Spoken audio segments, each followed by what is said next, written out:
pleasure to be here. I am Kristina Prokop. I am the co-founder of Eyeota, a Dun & Bradstreet company. And we are focused on providing global audience solutions for omnichannel advertising. So I come from the data side of the house. And it was really interesting. So a lot of the things that I want to build on actually were referenced in the presentation beforehand. And what we've been doing over the last 10 years is working with advertisers to come up with addressable solutions for their advertising needs, and also using audience data to be able to engage better with their existing customers. So as we embark on this journey and this new horizon that stands before us with a cookieless world, I wanted to talk to you today through some very specific tactical things that our clients are doing today and that we're working on that give you viable options beyond the cookie. So first I want to kick off, as you know, we have a poll here, and I want to kick off by asking everyone, are you testing cookieless solutions today? A little bit similar to the question before, but here I really would love to know, currently, actively testing, investing resources, investing brain power in looking at ways of testing to make sure that your data strategies will be applicable when these changes and as these changes happen. So just to set the scene, set the stage a bit, what I'm going to do today is walk you through some of the background, walk you through a couple statistics, and then walk into some of the use cases. So obviously, as we look at the market today, we have a lot of challenges ahead of us, whether that stems from third-party cookies, whether that is looking at the changes from app accessibility, data accessibility through Apple, or whether that's the ongoing privacy challenges, not challenges, rightfully so, the changes that the industry is going through. So these are all things that all of us work through every day. And the thing that I want to underline here is that everyone in this room, whether you are a publisher working on monetization strategies, whether you work at a DSP, an SSP, work on the data side, whether you're planning programmatic strategies, data strategies, if you're trafficking and managing and optimizing campaigns, it's all of our job in this room to lead our companies and our customers through these changes and really lead them down these paths. Because as we see from a lot of the interactions with and a lot of the speakers that we'll be hearing today and tomorrow, it is a path that we have to go down together, and it's dependent on all of us collaborating. So if we look at all these challenges we have and the kind of some of the headwinds that we have, on the other hand, consumers are still at a rate in interacting with brands at an unprecedented rate of digital activation. So they are working with brands, whether that's through communicating with brands, whether it's through their mobiles, whether it's through connected TV, digital out of home, traditional online activity. And it's a real challenge for brands to be able to stand out in this new environment. And it's all really going to be based on how they manage their data. So I want to share a few statistics with you. And I'm going to start off, this is a Singapore-based survey, and obviously a very connected market. 90% of the respondents in Singapore are actively purchasing online. And 65% have said that they expect a certain level of personalization. And 60% of those said that that personalization, and this is the most important part, will lead to them being a more active and a returning customer. So now the interesting part is there's actually quite a disconnect. So similarly, in a poll looking at how businesses perceive how they're doing in terms of personalization versus what consumers are feeling, you will see a very, very big disparity here.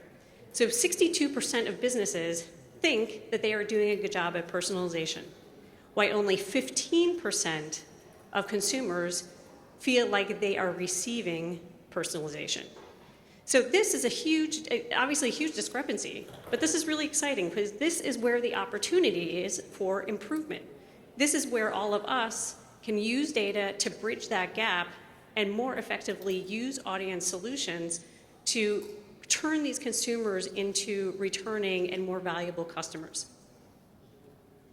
So now what I'm going to walk you through are 3 different strategies that APAC businesses can use and can start testing today to work through what their future might look like from a data perspective in a cookieless future. So I'm going to talk through first-party data strategies first, then look at the walled garden environments, and then last but certainly not least, into audience data. And we'll talk a little bit about the benefits and the challenges of each of those. So first-party data, as we were just talking about, as they were just talking about in the session before, is something everybody is very familiar with. This is the ability that brands have to collect data in the direct one-to-one connections they have with their customers. So that may be things like an email address, a name, what your purchase activity was on that website.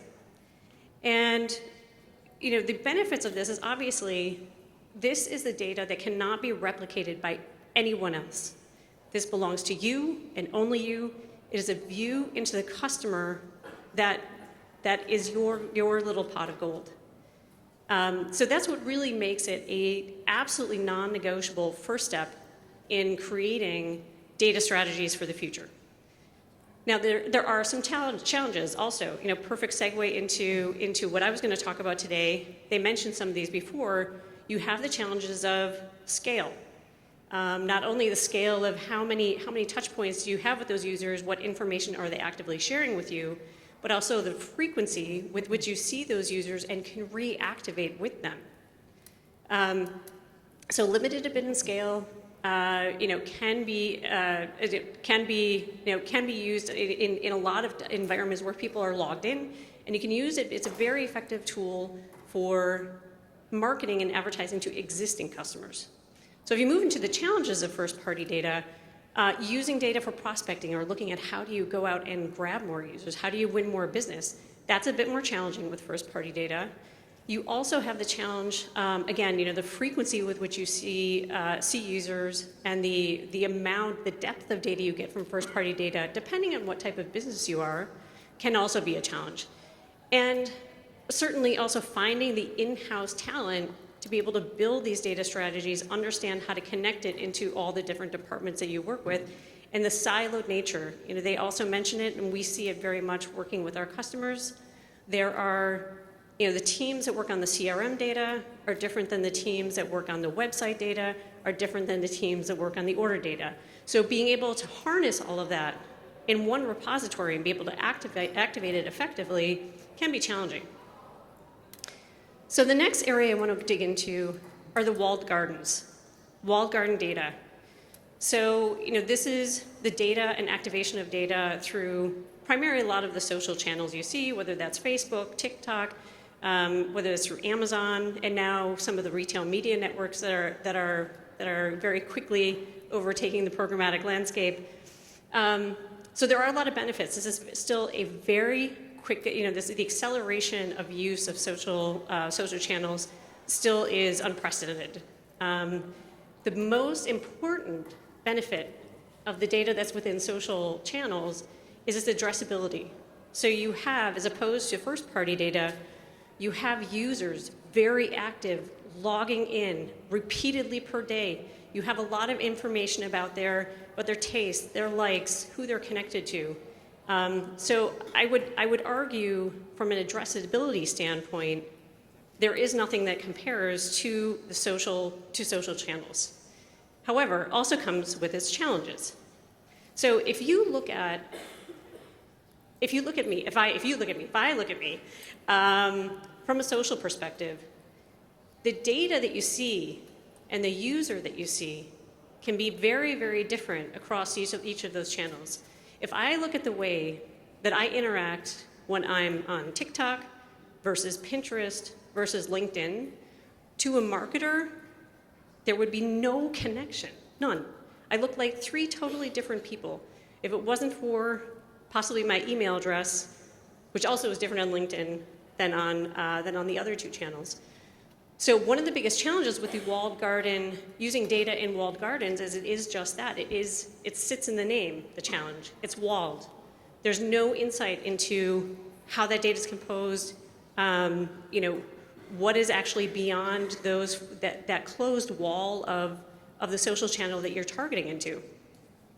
And that can really be, so if you want to look at integrated data strategies, that makes it very complicated because you cannot pull any of that data and really understand how it fits into your overall strategy. And it's also, you have no idea whether a TikTok and a Facebook, if they are classifying audiences in the same way. So if you have an intender or an interest segment in one, you have no idea whether that's classified the same in the other. So now I want to talk a bit about audience data. And audience data, this is the data asset that bridges across channels. So it's essential, in audience data, or otherwise known as third-party data, is really focused on taking a large multitude of different types of data sources attached to different types of identifiers and activating that across all channels. So whether that's across social, whether that's across display, video, out of home. So this is really one of the data strategies that bridges across mediums. So one of the benefits of that are really that breadth of the data, the availability to be able to use it across channels. Some of the challenges are a lot of the work that you have to do to understand how the data is sourced, how does it work from a privacy perspective, what does it look like in market, what data is actually available at scale in Singapore, in the Philippines, in Malaysia, as opposed to in the US. So what I want to do is just walk through a quick example. Let's say there's a department store, they have a consumer, her name is Susan, and they may know her email and her address and her buying activity. They know she's very actively buys housewares and beauty products, but what they don't know is that she works in finance, that she is regularly travels to Europe, that she's a fitness buff. So all of these are opportunities to target her and engage with her, upsell her across different products in the portfolio, and be able to really draw her in a more engaging way. So now I want to do a quick bit of myth busting. I've been asked a lot over the last months, third-party data is dying. Is it dying? And the myth that I want to bust today is just clarify, third-party cookies do not equal third-party data. And that is a really important differentiation. A third-party cookie is an identifier. It is just the connection that I have to a user to be able to find them again. Now, many of you know and are using other identifiers today. Doesn't mean that the landscape isn't going to change. I don't want to say that nothing is going to change in terms of the scale or what third-party data will look like in the future, but it is not disappearing, and it will remain a very, very important part of overall data strategies. So if we look at the future-proof, the future-proof readiness of audience data, although the third-party cookies are being phased out, and we know that first-party data, and we'll talk a little bit about this in the Q&A session, first-party data, as valuable as it is, will not be enough. That is where third-party data will remain filling this important cornerstone of data strategies that attaches data to all different types of identifiers, whether those are mobile ad IDs, whether those are hashed emails, IP addresses, and so on and so forth. So there is a very big future for third-party data in the future, and it's one of the testing strategies that I would really ask everyone to continue between the first-party data build, between testing in social environments and walled gardens, and looking at what audience strategies will be applicable for your businesses in the future. So I wanted to walk you through two quick case studies. The first is from IBM. So what we did with them is they've been very active. Again, I think we saw there are some brands who are very actively testing. There are some who are still trying to figure out what are those baselines they want to test. IBM's been doing a great job in looking towards the future. And what they came to us, the challenge they came to us with was, how can we use the power of contextual Because I don't know, many of you probably know that contextual is a great tool. The problem is it's always linked to one page load in the context of that page. You can't link that into an audience targeting concept. So what we did with IBM, they wanted to take the power of contextual and link that into a targetable identifier so they could build audience segments off of that. And the results were fantastic. So what it resulted in was, compared to regular behavioral targeting, provided a 46% improvement and a 23% improvement off the back of a regular contextual segment that they were targeting. So great results were there. Again, most importantly, something that can be used in the future. So the other success story was with an auto brand. They had been, they wanted to market a new SUV to intenders in market, specifically through Facebook. So what happened is they were testing through Facebook. They weren't completely happy with the performance of the native data that was within Facebook. So they asked us to create an audience that they could use based on targeting data in the Facebook environment. Again, the results, very strong. No matter what metric you looked at, whether that was the view rate, whether that was the whether that was the CPC or the click rate, I do agree, maybe not the best metric in the world, but it is one of the ones that we have to work with. So what I want to leave you with today are a couple of takeaways. Number one, privacy-centric personalization is really possible, and it will remain viable in the future. And you can use the right audience data for your strategies as we work through these fundamental shifts we're going through in the next year. Second, third-party cookies will be going away. There's no question about that. But audience data will remain, and third-party data. So work very actively to get this involved in your strategies. And the most important thing you have to imagine is, as great as first-party data is, it won't be enough to address your entire market. That's why you really have to work beyond and in coordination with your first-party data strategies. And last but not least, this is really a plea on everyone in this room, is embrace these solutions and start testing today. And I'll just repeat what I said earlier, is that it is really all of our jobs in this room, and it is our huge opportunity. I want to underline that this is not just a challenge, this is not just the world is ending or close to ending, but this is really a very big opportunity for all of us to get it right for our businesses and for our customers that we're servicing every day. So thank you very much for your time and attention.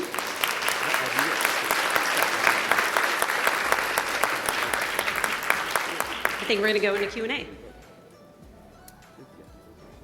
I don't know which chair to sit. There's so many choices. Yeah. Hello, everyone. I'm John Still, Head of Content at ExchangeWire. Lovely to be back in Singapore. Thank you very much for joining me. And thank you, Kristina. That was a great presentation. A lot of interesting stats involved. I'm going to throw a big picture question to you first. What is the future of data, and how can we really get it right this time? Yeah, so it is a good question. I'll give you, this is by no means the end-all be-all answer. It's my little crystal ball that I look into every day when I get up and start work. The importance of data has just permeated its way into everything we do as an industry, and that will not change. The way we use data, how we source data, what identifiers the data is connected to, that's this massive change right now. So if I look at what the future will be, and all the privacy restrictions and all of the challenges with collection through cookies and so on and so forth, what I think will happen is we will see a reduction in amount of data that is available and can be used for these purposes. However, that doesn't necessarily mean that we still can't scale it. Again, I think our industry has just gone through so many changes and backs and forth between scale and precision and scale and precision. We're always looking for that, for that happy medium. So my prediction is that we'll have less data to work with. However, there will be very intelligent modeling capabilities off the back of that. So you start working more with the concept of seed data and extended data. So all of these strategies will still be viable, just they may look a little different in the execution and in the scale of how addressable those audiences are. Yeah, is this the opportunity to really use quality data rather than the quantity that the industry has been addicted to for such a long time? Yeah, it is quite a strong drug. Yes. So yeah, how do you really see the preparedness of the industry for the changes that are coming up? You've gone into it in the presentation a little bit that this is not the end of data. That's definitely not a full stop. It's a change, a sea change probably. Do you think the industry is ready? No, I mean, I would reflect. I have definitely voted for the last. I point up there as if it's there. I voted for the last option in the poll before. We're not there yet. I think different markets, different industries. What's interesting from our side, we definitely see different industries with different preparedness. We have a lot of clients in the B2B space that are very active, and we have a couple agency partners who are more active than others. But as a whole, no.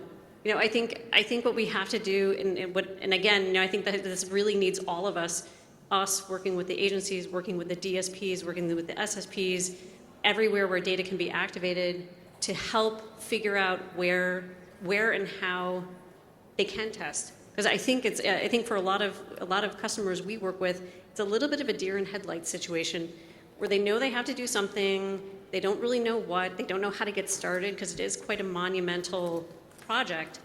And that's where I would just recommend cutting this down into bite-sized pieces of start testing and iterating. Because if you don't start, that's the most important part. Just get the ball rolling. So no, I don't think we're where we need to be right now, but I would truly hope that over the course of the next couple of months that will accelerate. It's time, yeah. Yeah. To that end, can we see the results of the poll that we put up? Are people testing already in cookieless ecosystems? Yeah, okay, so a positive result from what I can see. Yeah, a majority are already testing. I'm sorry. Which is encouraging to hear. That's great. It's a mix between people who are considering and actually not testing at the moment. But yeah, so it's filtering through. Great. I thought it was fascinating, the 62% of marketers who think they're personalizing and the 15% of consumers who think they are being personalized too. Is this a chance for the industry to correct that disconnect? Oh, absolutely. To be honest, I don't even know how that gap gets so wide, as wide as it is. But yes, it's a huge opportunity. Because as we use, if they can use data to truly get those customers at the point where they're feeling like they're getting better recommendations, they feel like things are being personalized to them, then that's the point where they become more loyal customers and become more engaged. And if I think about my personal activity online, we live in a world where there's such a huge choice of products and services, and I, for one, I know it. I am very, I love seeing personalization because it helps me, weave through and then kind of, filter through all of the noise and all of the products that are out there to find things that are truly, truly interesting for me as an individual. So I see where it's coming from, but yeah, there's a long way to go. Great. In closing that gap. Cool. Well, that's all we have time for. So thank you very much for joining us today. Great presentation. Thank you. Yeah, we'll look forward to hearing from you more in the future. Thank you. Thanks. Round of applause, please, for Kristina. Thank you very much.